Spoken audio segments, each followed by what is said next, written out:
kembali lagi ya seperti orang yang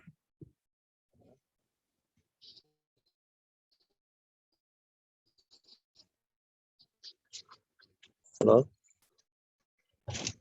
ya keluar, Ya, Lid. ya, ya, ya. Jadi seperti tadi,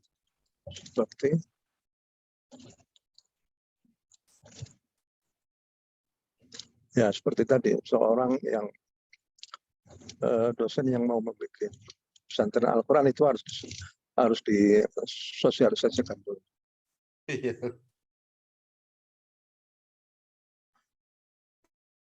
Iya. Kan ya, jangan sampai diam. Ya. Contoh. Nah, kemudian di dalam Al-Quran itu banyak sekali perkataan-perkataan yang muncul dari orang kafir, orang musyrik, orang Yahudi, orang Nasrani. Itu semuanya semuanya itu dimunculkan di dalam Al-Quran agar supaya orang bisa tahu, oh beginilah orang musyrikin begini, dan dijawab dengan baik oleh Allah di dalam Al-Qurannya itu kan baik, sehingga orang pembaca Al-Quran bisa yang nakal mana sebenarnya orang yang memberikan petunjuk kepada kebaikan. Jadi Al-Quran itu adalah kitab demokrasi terbesar. Ya. Apalagi di dalam Al-Quran ada 2 ayat wa amruhum syura bainahum wa syawirhum fil amr wa idza azamta fatawakkal 'ala Allah. Dan Nabi sendiri adalah orang yang selalu bermusyawarah baik dalam skala besar ataupun dalam skala kecil. Seperti dengan istri-istrinya, kan kalau mau bepergian Nabi undian dulu. Halo? Halo, Halid ya. Ya, Halid. Halo, Halid.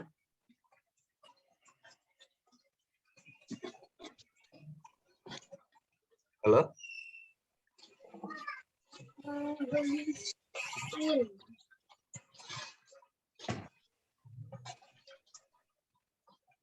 Di kantor. Kita di kantor. Halo? Halo, Halid ya. Halo. Sudah, dengar? Dengar, Halid. Ya.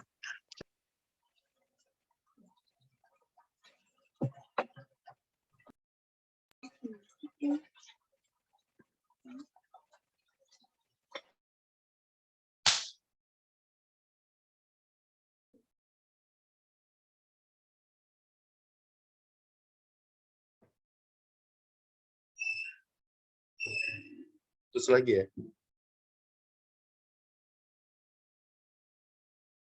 Walidnya di unmute itu, Halid ya.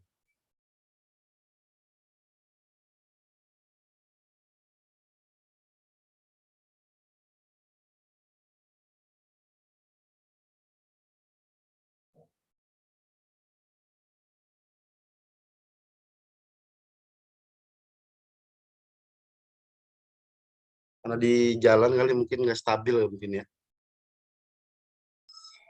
Iya mungkin Pak. Cipali itu sinyal nggak, Pak? Kalau bagus ya.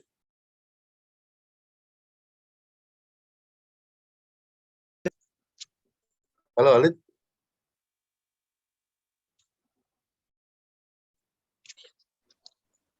Iya, Dokter Bebo. Halo? Iya, halo, Halid. Halo? Halo, Halid ya.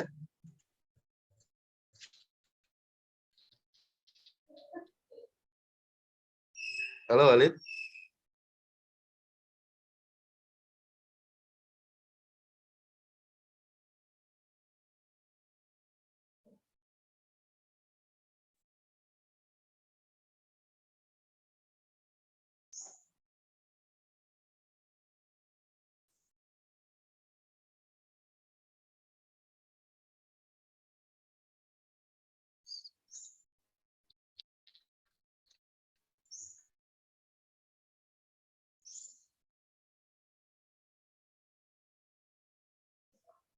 Bentar ya, kita tunggu dulu bentar ya.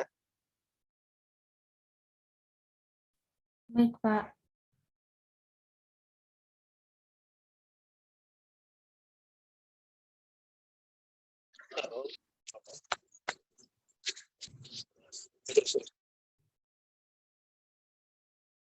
Keluar ya. Halo Walid.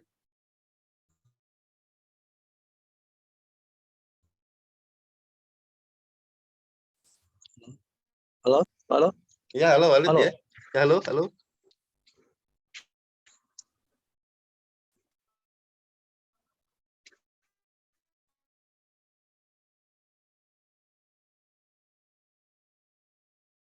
Walid. Jaringan kurang bagus mungkin Walid.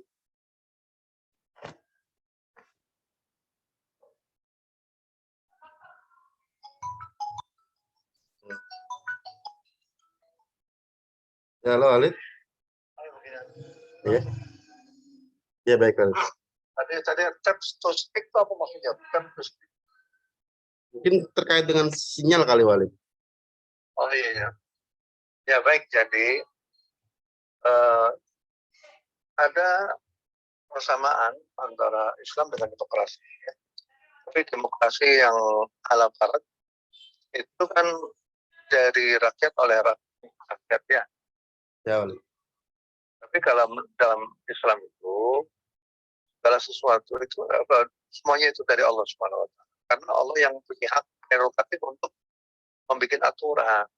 Gitu. Tapi aturan yang dari Allah Subhanahu wa taala itu semuanya itu adalah dalam rangka untuk masalah bersama.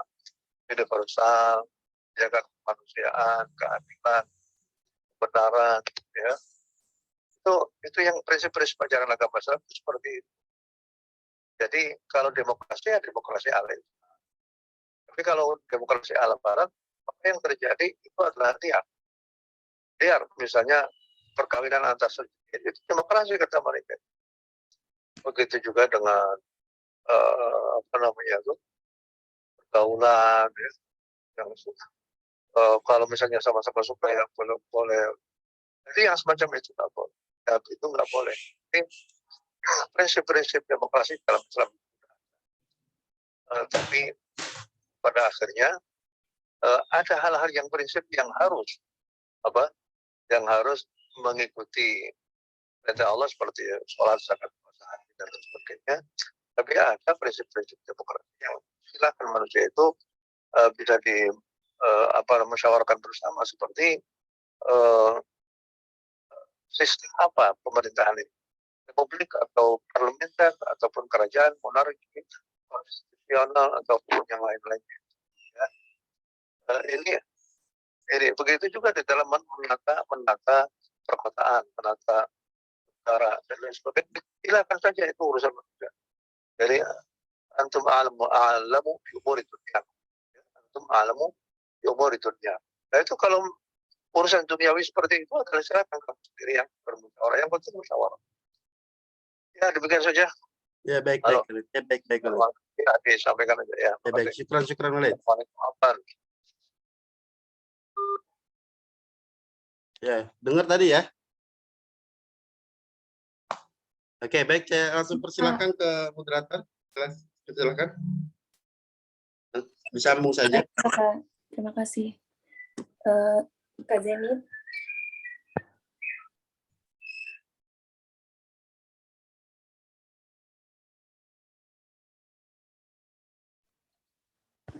Ada Kak Zenit nggak? Iya, Mas. Bentar, Mas. Ya, Zenit nggak di Cipali kan? Enggak, Pak. Bentar dulu, Pak.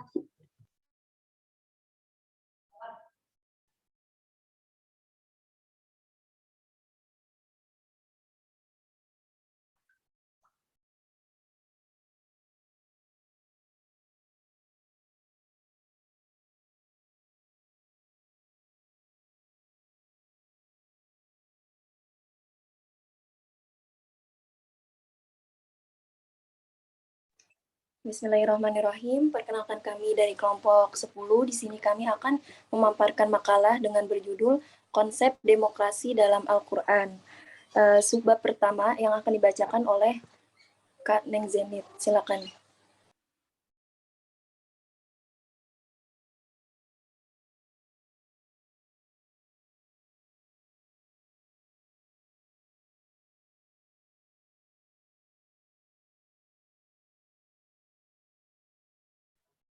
Baik, bismillahirrahmanirrahim. Pembahasan yang pertama, pengertian demokrasi.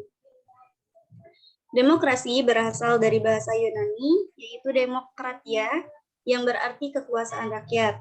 Demokrasi berasal dari kata demos dan kratos. Demos yang memiliki arti rakyat, dan kratos yang memiliki arti pemerintahan. Dengan demikian, dilihat dari arti kata-katanya, demokrasi adalah pemerintahan rakyat, yang kemudian diartikan pemerintahan dari rakyat, oleh rakyat, dan untuk rakyat. Meskipun ditinjau dari arti kata-katanya, hal itu kelihatan sederhana, akan tetapi sampai sekarang adalah sukar untuk memberikan batasan yang dapat diterima oleh semua pihak. Hal itu disebabkan pengertian demokrasi tersebut telah dan akan mengalami perkembangan. Menurut Kamus Besar Bahasa Indonesia, demokrasi adalah gagasan atau pandangan hidup yang mengutamakan persamaan hak dan kewajiban serta perlakuan yang sama bagi semua warga negara. Lanjut pembahasan selanjutnya, yakni sejarah demokrasi. Istilah demokrasi pertama kali diperkenalkan oleh Herodotus sekitar 3000 tahun yang lalu di Mesir kuno. Kemudian dikembangkan oleh para pemikir Yunani kuno pada masa klasik. Dalam sejarah, istilah demokrasi telah dikenal sejak abad ke-5 Masehi, sebelum Masehi, yang merupakan respon terhadap pengalaman buruk sistem monarki dan kediktatoran di negara-negara kota Athena, yakni Yunani kuno. Dalam perkembangan selanjutnya, ide-ide demokrasi berkembang dengan ide-ide dan lembaga dalam tradisi pencerahan yang dimulai pada abad ke-16.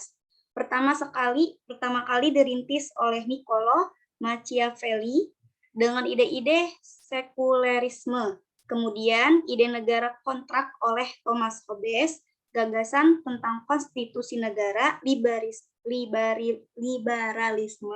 serta pemisahan kekuasaan legislatif, eksekutif, dan lembaga federal oleh John Locke, yang disempurnakan oleh Baron de Montesquieu, yang idenya mengenai pemisahan kekuasaan menjadi lembaga legislatif, eksekutif, dan yudikatif, serta ide-ide tentang kedaulatan rakyat dan kontrak sosial yang diperkenalkan oleh Jean-Jacques Rousseau.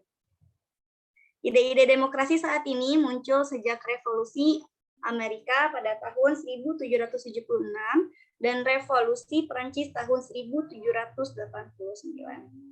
Pembahasan selanjutnya akan disampaikan oleh Kak Sabrina. Baik, saya akan lanjutkan selanjutnya poin deskripsi Al-Quran tentang demokrasi. Keterangan Al-Quran yang cukup representatif dan relevan menunjukkan makna demokrasi yaitu syura. Oleh karenanya, deskripsi Al-Quran tentang demokrasi dalam konteks bahasan ini sejatinya diarahkan pada istilah tersebut. Sebab kata syura dan demokrasi bermaksud musyawarah, dan makna ini identik dengan makna sistem demokrasi yang di dalamnya ada praktek musyawarah dari manusia untuk menentukan satu pilihan tertentu atau sebuah masalah. Di antara Abu Bakar Ibnu Al-Arabi mendefinisikannya dengan berkumpul untuk meminta pendapat dalam suatu permasalahan di mana peserta syura saling mengeluarkan pendapat. Selain itu, alasan difokuskan pada telaah syura sebagai representasi dari kata demokrasi dengan sebab konsep demokrasi Islam yang dipahami selama ini adalah selanjutnya, Kak. Yang selama ini dipahami adalah dari gagasan konsep syura itu sendiri. Apabila ditelusuri, kata syura merupakan sebuah nama surat dalam Al-Quran, yaitu surat Asy-Syura, artinya musyawarah. Kata ini pada asalnya diambil dari kata dasar syawara dengan bentuk fi'il madhi, kata kerja lampau, yaitu syara. Sementara Lanjutan i'rab atau variatif kata tersebut yaitu syawra, wasyiaratun, wa musyaratun. Artinya bermusyawarah atau mengembalikan satu pendapat kepada musyawarah. Kata tersebut memiliki derivasi bentuk lainnya seperti syawirun dan tasyawarun. Maknanya sama, yaitu musyawarah. Al-Quran menggunakan 3 istilah untuk makna bermusyawarah, yaitu ditemukan dalam 3 ayat masing-masing, yaitu Quran Surah Al-Baqarah ayat 233 dengan lafaz yang digunakan yaitu watasyawurin. Kemudian Quran Surah Ali Imran ayat 159, lafaz yang digunakan yaitu wasyawirhum. Dan Quran Surah Asy-Syura ayat 38 dengan lafaz yang digunakan yaitu syura. Selanjutnya, Kak.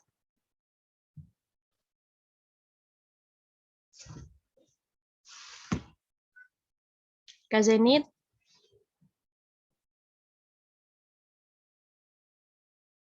Baik, selanjutnya saya serahkan kepada moderator.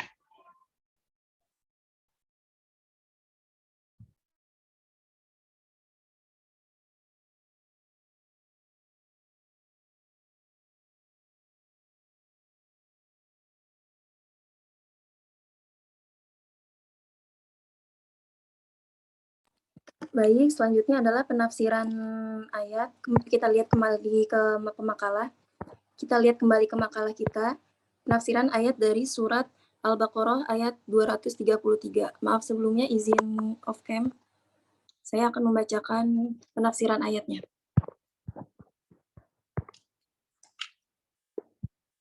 Al-Baqarah ayat 233.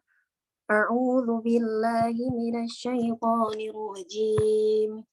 Bismillahirrahmanirrahim.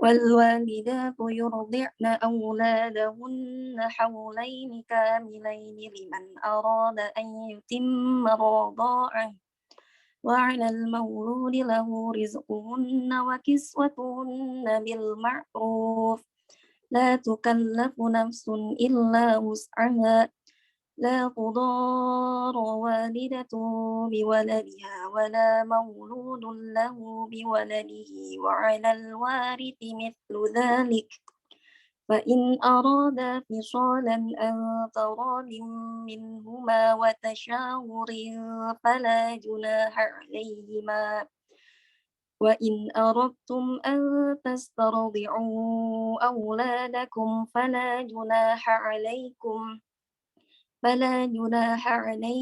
إذا سلمتم ما آتيتم بالمعروف واتقوا الله واعلموا أن الله بما تعملون بصير. Yang artinya, dan ibu-ibu hendaklah menyusui anak-anaknya selama 2 tahun penuh bagi yang ingin menyusui secara sempurna. Dan kewajiban ayah menanggung nafkah dan kalian dan pakaian mereka dengan cara yang patut. Seseorang tidak dibebani lebih dari kesanggupannya. Janganlah seorang ibu menderita karena anak-anaknya, dan jangan pula seorang ayah menderita karena anaknya. Ahli waris pun berkewajiban serta itu pula, apabila keduanya ingin menyapih dengan persetujuan dan permusyawaratan antara keduanya, maka tidak ada dosa atas keduanya.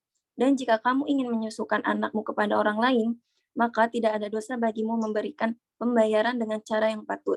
Bertakwalah kepada Allah dan ketahuilah bahwa Allah Maha melihat apa yang kamu kerjakan. Tafsir dari lafaz watasyawurin. Ayat ini berkenaan dengan hukum persesusuan ketika telah terjadi talak.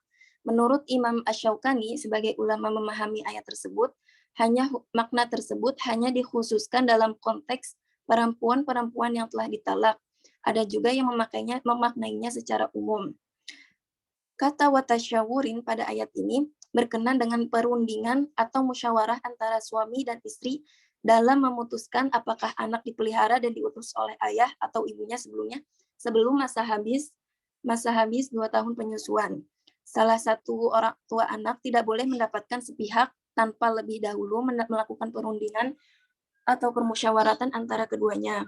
Menurut Al-Qurtubi, kata watasyawurin pada ayat ini bermakna istikhraj al-ra'yi, yaitu mengeluarkan pendapat, dan demikian pula makna musyawarah. Makna lainnya yaitu sesuatu yang menjadi isi rumah yang tampak keluar. Maksudnya, bahwa sesuatu yang ada di dalam akan tampak keluar. Hal ini sama artinya mengeluarkan pendapat atau pikiran yang sebelumnya terpendam. Oleh karena itu, makna watasyawurin pada ayat ini adalah melakukan musyawarah dengan jalan suami dan istri mengeluarkan pendapat tentang masalah anak. Apakah ia diasuh atau dirawat sebelum habis masa penyusuan anak atau tidak.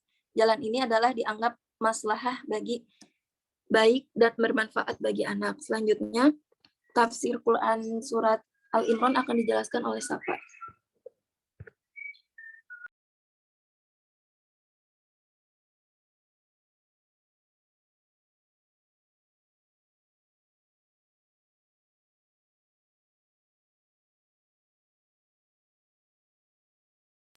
Safa? Ya. Oke, baik. Penafsiran yang kedua itu ada di surat Ali Imran ayat 159. A'udzu billahi minasyaitonir rajim. Fabima rahmatin minallahi linta lahum walau kunta faddan ghalidhal qalbi lanfaddu min hawlik fa'fu anhum wastaghfir lahum wasyawirhum fil amr. Fa'funya nggak panjang, ulang. Fa'fu anhum, bukan fa'fu anhum. Fa'fu anhum wastaghfir lahum. Sekali lagi. Fa'fu anhum. Fa'fu anhum wastaghfir lahum wasyawirhum fil amr. Fa idza azamta fatawakkal 'ala Allah. Innallaha yuhibbul mutawakkilin. Yang artinya, maka disebabkan rahmat dari Allah lah kamu berlaku lemah lembut terhadap mereka. Sekiranya kamu bersikap keras lagi berhati kasar, tentulah mereka menjauhkan diri dari sekelilingmu. Karena itu, maafkanlah mereka, mohonkanlah ampun bagi mereka, dan bermusyawarahlah dengan mereka dalam urusan itu. Kemudian apabila kamu telah membulatkan tekad, maka bertawakallah kepada Allah. Ayat ini turun berkenaan dengan peristiwa Perang Uhud, di mana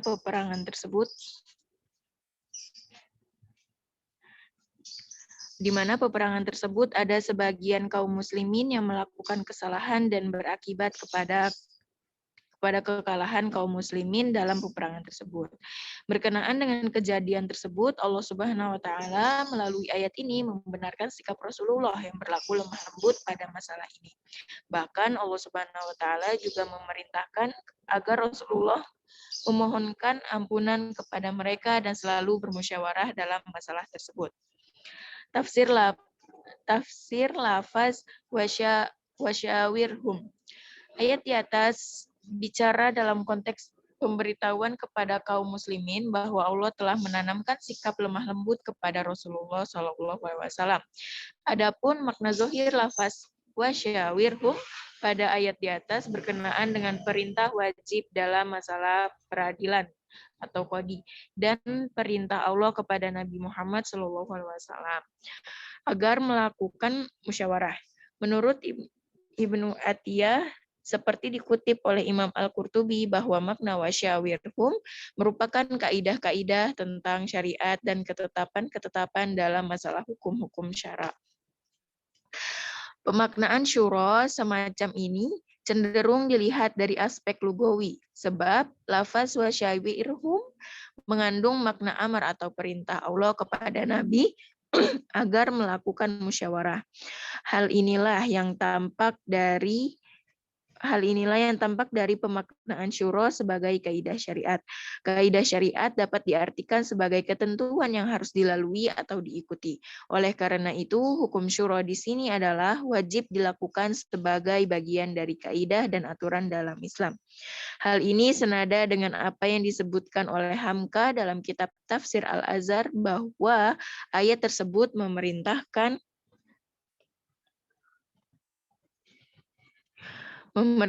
Rasulullah Shallallahu Alaihi Wasallam supaya mengajak orang-orang agar bermusyawarah. Rasulullah Shallallahu Alaihi Wasallam dalam konteks ini adalah pemimpin umat. Kepadanya datang perintah supaya mengambil inisiatif mengadakan musyawarah. Makna yang lebih luas dikemukakan oleh Wahbah al-Zuhaili. Ia memaknai wasyawirhum, yaitu ajaklah mereka bermusyawarah seputar masalah politik dan pengaturan umat, baik ketika dalam keadaan perang maupun ketika dalam keadaan aman, serta di dalam urusan-urusan duniawi lainnya. Untuk menghibur dan menyenangkan hati mereka, serta agar mereka mau mengikuti dan mematuhimu. Lebih lanjut, Wahbah al-Zuhaili juga menegaskan bahwa Rasulullah Shallallahu Alaihi Wasallam dahulu sering mengajak para sahabat untuk bermusyawarah. Berdasarkan beberapa tafsir tersebut, dapat diketahui lafaz wasyawirhum memiliki makna yang luas. Bisa diartikan sebagai musyawarah, yakni jalan atau kaidah syara yang harus dilalui. Bisa juga diartikan sebagai musyawarah untuk semua urusan, bisa berupa politik, serta masalah-masalah yang dihadapi oleh kaum muslimin. Selanjutnya penafsiran Quran surat Asy-Syura ayat 38 dengan lafaz syura. A'udzubillahi minasyaitonirrajim. Walladzina istajabu lirabbihim wa aqamus shalah wa amruhum syura bainahum wa mimma razaqnahum yunfiqun. Yang artinya, dan bagi orang-orang yang menerima atau mematuhi seruan Tuhannya dan mendirikan sholat, sedang urusan mereka diputuskan dengan musyawarat antara mereka, dan mereka menafkahkan sebagian dari rezeki yang kami berikan kepada mereka. Lafaz syuro, tafsir lafaz syuro. Ayat di atas bicara dalam konteks yang umum, termasuk makna umum dari lafaz syuro. Menurut Quraish Shihab, makna syuro yaitu mengambil dan mengeluarkan pendapat yang terbaik dengan menghadapkan satu pendapat dengan pendapat yang lain. Kata ini terambil dari kalimat syirt al-asal yang bermakna saya mengeluarkan madu dari wadahnya. Lebih lanjut, Quraish Shihab menegaskan bahwa makna tersebut mempersamakan pendapat yang terbaik dengan madu. Madu bukan saja manis, melainkan juga obat untuk banyak penyakit, sekaligus sumber kesehatan dan kekuatan. Itu sebabnya madu dicari dimanapun dan oleh siapapun. Madu dihasilkan oleh lebah. Jika demikian, yang bermusyawarah mesti bagaikan lebah, makhluk yang sangat disiplin, kerjasamanya mengagumkan, makanannya sari kembang dan hasilnya madu. Dimanapun dianggap lebah tidak pernah merusak. Ia takkan mengganggu kecuali diganggu. Bahkan sengatannya pun bisa menjadi obat. Seperti itulah makna permusyawarahan. Dan demikian pula sifat yang melakukannya. Tidak heran jika Nabi Shallallahu Alaihi Wasallam menyamakan seorang mukmin dengan lebah. Permusyawarah adalah upaya meraih madu itu dimanapun dia ditemukan, atau dengan kata lain pendapat siapapun yang dinilai benar tanpa mempertimbangkan siapa yang menyampaikannya, dan semua urusan yang berkaitan dengan masyarakat mereka adalah musyawarah antara mereka, yakni mereka memutuskan selalu melalui musyawarah. Tidak ada di antara mereka bersifat otoriter dengan memaksakan pendapatnya. Jadi lafaz syura di sini bisa digunakan untuk semua tindakan musyawarah yang dilakukan oleh manusia, termasuk dalam bidang pemerintahan, kepemimpinan, dan lain-lain. Dalam tafsir Al-Munir, Wahbah al-Zuhaili menyatakan lafaz syura pada Quran Surat Asy-Syura ayat 38 merupakan masdar seperti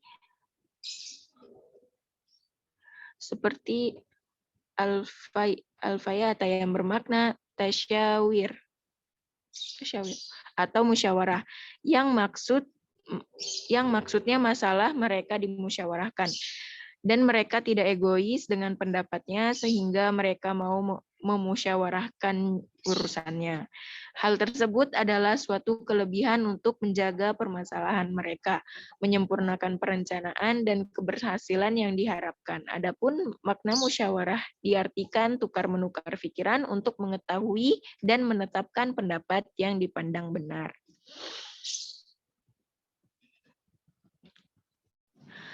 Ketentuan untuk melakukan syuro atau musyawarah berlaku dalam seluruh masalah baik yang menyangkut persoalan khusus maupun umum dan tidak egois dengan pendapat sendiri ketika memutuskan permasalahan yang bersifat umum seperti pengangkatan khilafah, tata pemerintahan, pengumuman perang, pengangkatan pemimpin, hakim, dan lain sebagainya. Dalam tafsir Al-Wasit, Wahbah Al-Zuhaili menyebutkan musyawarah harus dilakukan untuk tiap-tiap urusan. Pada bagian awal surat Asy-Syura, Wahbah Al-Zuhaili mengemukakan penamaan surat tersebut untuk menggambarkan bahwa kaum mukmin dalam menjalankan semua urusannya harus dilakukan dengan jalan musyawarah. Hal ini sebagaimana disebutkan dalam ayat 38, yakni wa amruhum syura bainahum. Oleh sebab itu, Wahbah Al-Zuhaili berpendapat konsep syura dalam Islam merupakan suatu kaidah aturan dalam politik. Mengacu pada tafsir lafaz syura pada ayat di atas, maka dapat diketahui bahwa konsep syura dalam Al-Quran sangat relevan dengan demokrasi. Hal ini ditandai dengan keharusan dilakukannya musyawarah untuk tiap-tiap urusan seorang muslim. Bahkan beberapa pendapat di atas menyatakan syuro adalah satu kaidah yang ditetapkan dalam Islam yang wajib untuk dilakukan. Makna lafaz syuro dalam konteks Quran Surat Asy-Syura ayat 38 di atas memiliki makna umum sebagaimana Quran Surat Ali Imran ayat 159 sebelumnya. Keumuman yang dimaksud berkaitan dengan pemaknaan syuro sebagai musyawarah memiliki arti untuk semua urusan di dunia. Rasulullah SAW sendiri menerapkan secara fi'liyah beliau ketika mengajak para sahabat untuk melakukan musyawarah dalam beberapa persoalan seperti telah disebutkan sebelumnya. Saya kembalikan kepada moderator.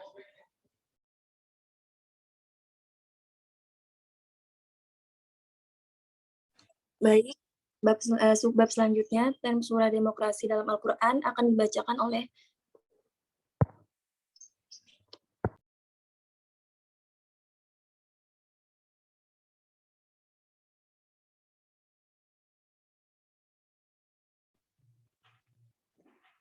Baik, subbab selanjutnya, term syuro, demokrasi dalam Al-Quran. Term musyawarah atau syuro seringkali menjadi topik utama pada setiap perbincangan seputar demokrasi, disebabkan oleh beberapa alasan.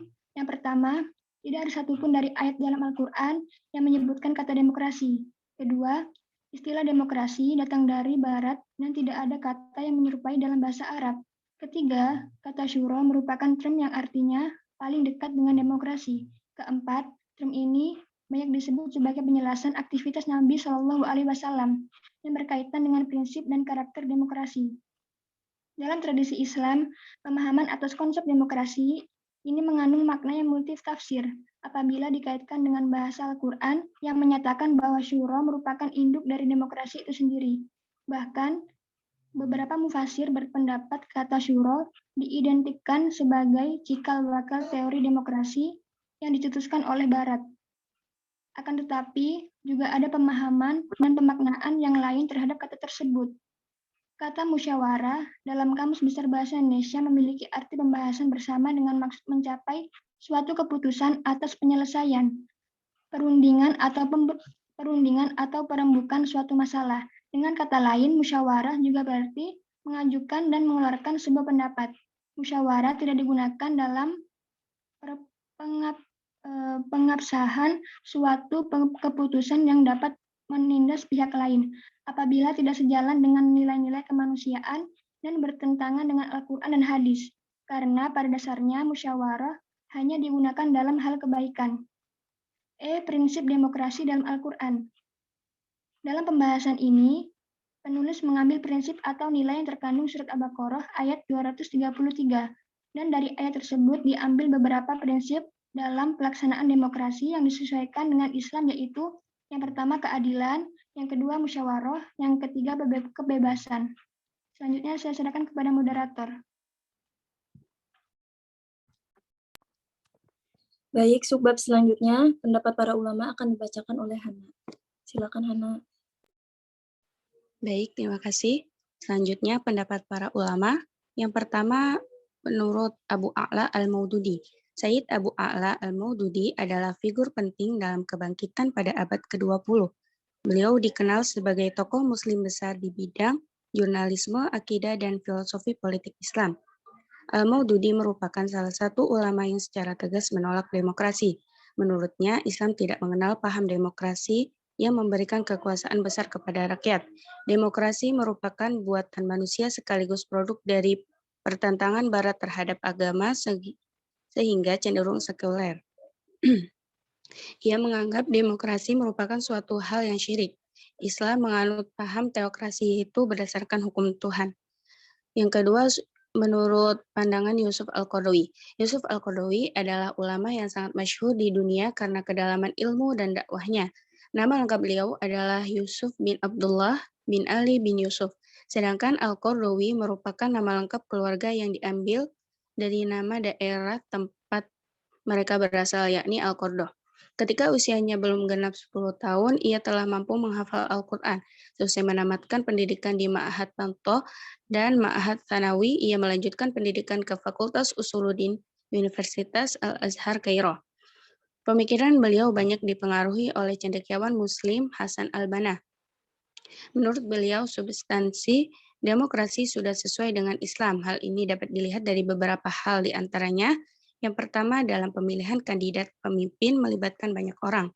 Yang kedua, penetapan hukum yang berdasarkan suara mayoritas juga tidak bertentangan dengan prinsip Islam. Dan yang ketiga, kebebasan pers dan kebebasan mengeluarkan pendapat serta otoritas pengadilan merupakan sejumlah hal dalam demokrasi yang sejalan dengan Islam. Selanjutnya, saya serahkan kepada moderator.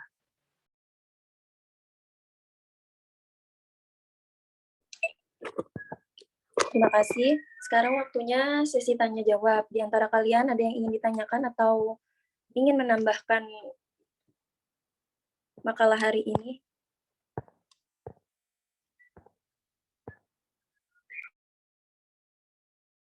Sebelum pertanyaan, saya ini ya mau makalah teman-teman tentang demokrasi ini. Sebentar. Kalau dari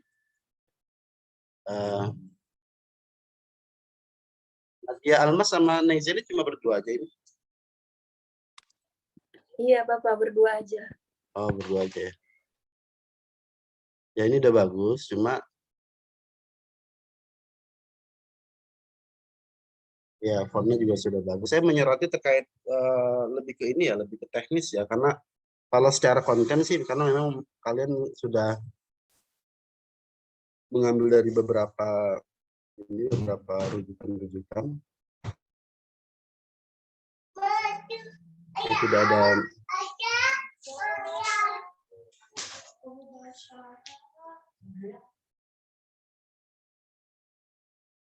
ya, saya rasa untuk Zenit sama Almas, Nadia Almas tidak ada banyak masalah, cuma nanti tuh tipe-tipenya aja diperhatiin ya. Ya, tipe-tipe nanti disisir lagi gitu. Cuma tadi ada yang saya sempat baca, cuma entah dari mana saya lupa tandain gitu. Kalau yang satu lagi, makalah yang satu lagi, tolong fontnya ya, font Arabnya itu gunakan font Lajnah ya. Ini kelihatannya sih mungkin sudah lajnah, cuma fontnya itu tidak apa berubah lagi atau gimana itu. Kalau yang bentar. Nah ini.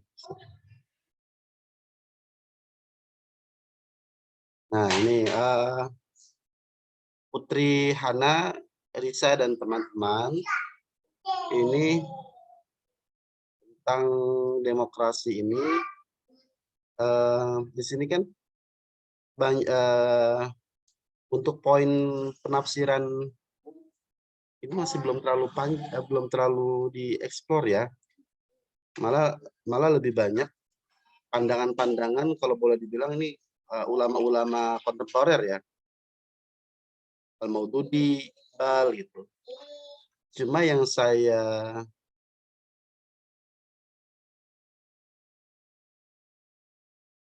soroti, yang pertama tadi yang terkait dengan ayat ya, tolong penulisan ayatnya itu diperhatikan, juga antara jarak antara satu kata dengan kata itu diperhatikan biar lebih rapi ya. Silahkan disipah jabatan. Lewat.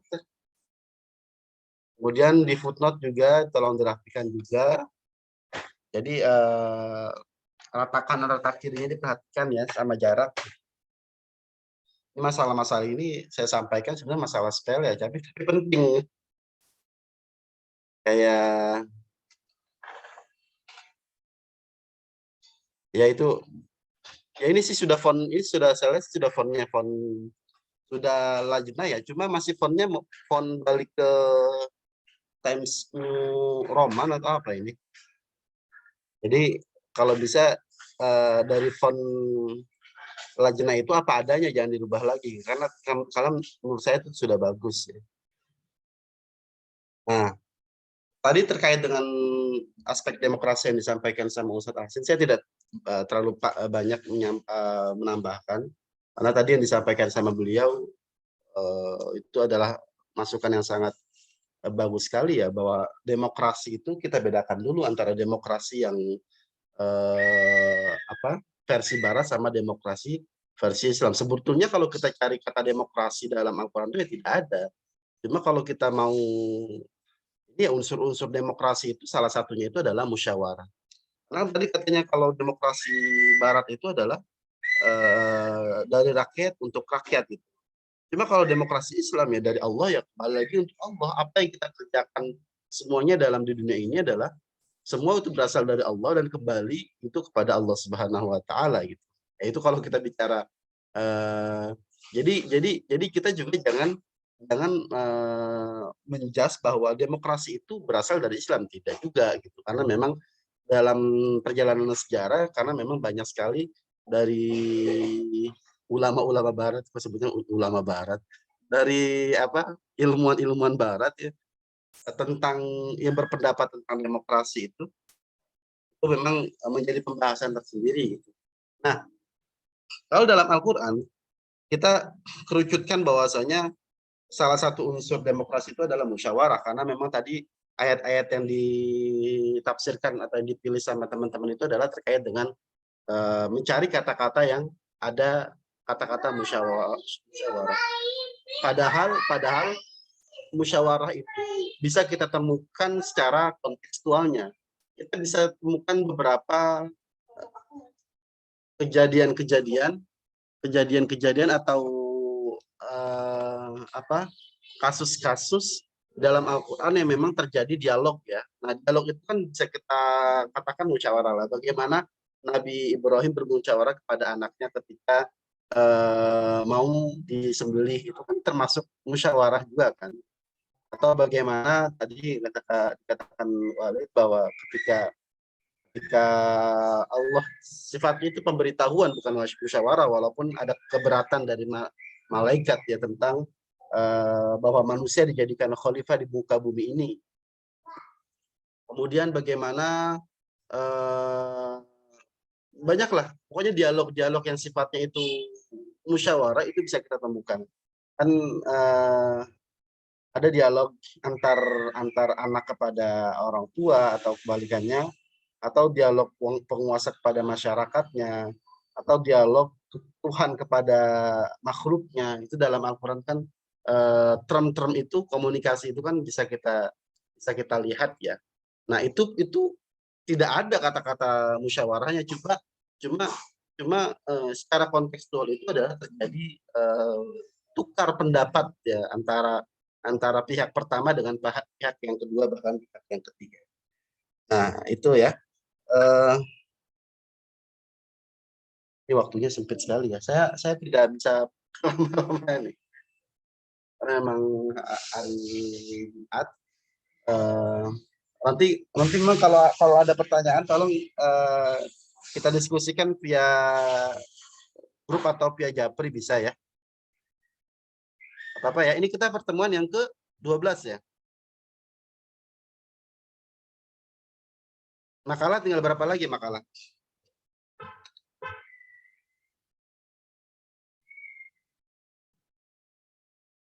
Makalah tinggal berapa lagi? 3 kayak mungkin Pak. Kayak 3 ya. 3. Ya, kita kan 12, 13, 14. Nanti ada yang satu pertemuan 2 makalah ya, karena kita berarti tinggal, ini pertemuan ke-12 kan betul? 11 apa 12? 12 Pak. 12 ya, berarti kan kita sampai 14 pertemuan, kan pertemuan 2 pertemuan itu kan kita gunakan untuk UTS dan UAS kan. Total kan semua 16 pertemuan kan. Berarti tinggal 2 pertemuan lagi. 2 pertemuan nanti ada yang satu pertemuan 2 makalah gitu ya. Tolong disiapkan nanti makalah yang sebelum terakhir dan terakhir itu digabung saja nanti dalam satu pertemuan gitu. Oh iya baik Pak. Ya. Besok tetap masih 1 makalah. Lusanya lagi nanti baru 2 makalah biar. Artinya kita tidak punya utang pertemuan kan? Tidak punya perkuliahan tambahan maksudnya gitu kan? Iya Pak, nggak ada. Ya oke. Saya rasa itu. Mohon maaf saya undur lebih dahulu. Tadi kalau ada pertanyaan atau yang sifatnya ingin minta penjelasan lebih lanjut bisa di Japri atau di grup nanti kita diskusikan. Saya kembalikan atau saya pamit lebih dulu, nanti kalian bisa diskusi lebih lanjut. Saya rasa itu.